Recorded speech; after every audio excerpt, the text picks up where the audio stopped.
di manapaw. No? Kanang pagpanapaw nga igsoon.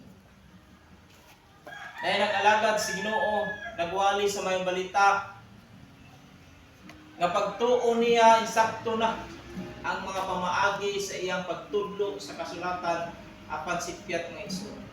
Kaya ang Biblia nag-ingon nga makapanapaw ang tao kung buhi pa iyahang asawa nga nangasawa siya og uban. No? Or asawa nga naibana nga mamana na pud siya og uban nga buhi pa ang iyang asawa or bana. Kana panapaw na. Dili biblical ang divorce, no?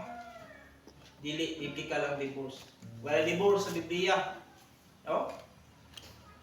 Bisan pag unsa ka dugay nga panahon 10 years, 20 years nga buhi bulag mo sa imong asawa, unya karon mga asawa kag lain, nanapaw ka, sumala sa bala ang kasulatan.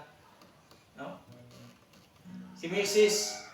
Udi unta motugot ang pagbulag, apan gitugutan na lang niya tungod sa kagahi sa mga ulo. Tungod sa kadungol, no? Gitugutan na lang ni Mrs. pero dili unta na. Una naay nagawali mga nag-alagad sa Ginoo, mga pastor, mga misyonary unsa ba diha. Nagwali sila nga pwede ra mga asawa ang buhi pa ang asawa.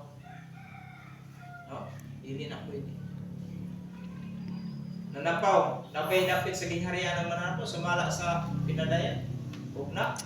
Walay dapit sa gingharian sa Diyos. Tawatan ang bakakon. Napay nagawali og mga bakak. Yung nato, bakak na naman. Kaya ang mabasa sa Biblia, dihara sa langit sa panganod musugat si Kristo o ang katong mga matarong.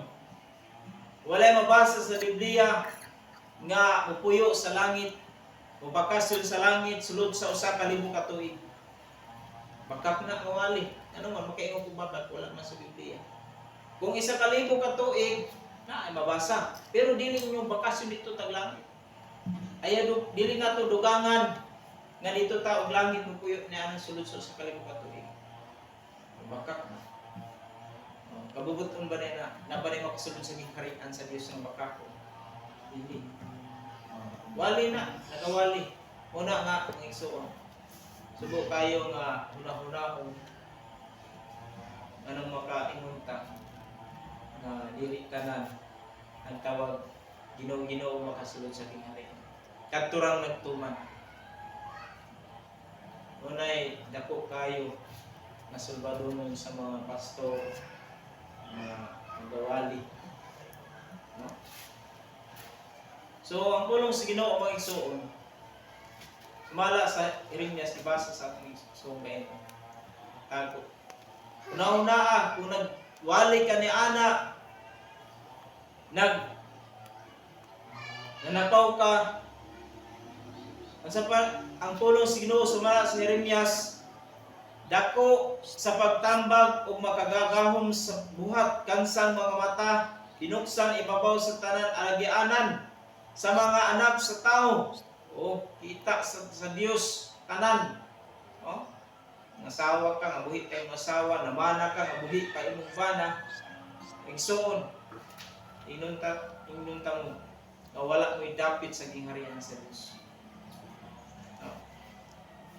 Wala ka nakita sa Ginoo na bisan pag imong gitaguan.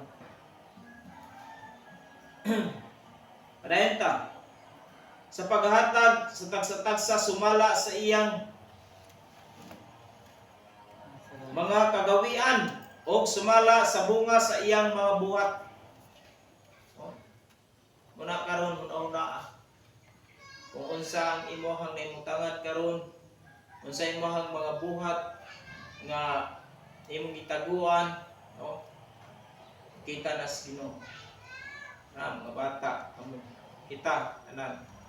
Kung sa mga buhat nato nga atong gitago-tago. Kita na sa Ginoo tanan. No? Walay butang na tago sa mata sa Dios ang tanan dayag sa iyang pananaw. No? sa iyang mga mata.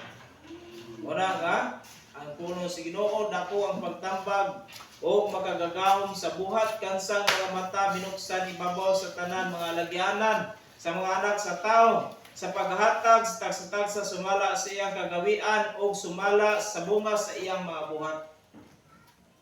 Grabe. Kay munta.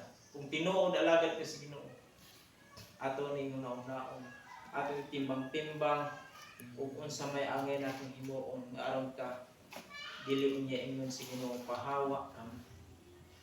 No? Wala ko kamo sakit sa buot. Nga ikaw nagsimba, ikaw nag-alagad sa Ginoo, nagapang-ayon na ka sa masakiton. Nagawali na ta, pagula ta sa giyawaan niya ingon sa Ginoo pahawa ka. Dili ra kamo. Kita ang gipahimat mo na masunod natin yata atong napulo ka birhin. Masunod na yata mo yung ang Ginoo.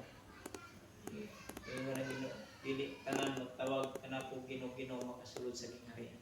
Katuran na tuman. Timbang-timbangon nato. Unsaon nato pagtuman. Unsaon nato pagbiya ng mga kunot nga naay mga bulin nga nasagol sa ato ang pag-alagad diha sa Ginoo. Naay mga tinaguan, naay mga kagawian, kay una-unaan ninyo ang pulo sa Ginoo. Dayag sa iyang pananaw, mawatan ninyo panasa. Una nga, tumala sa Jeremias 17. Kani Brother Ben, 17, 9 ito.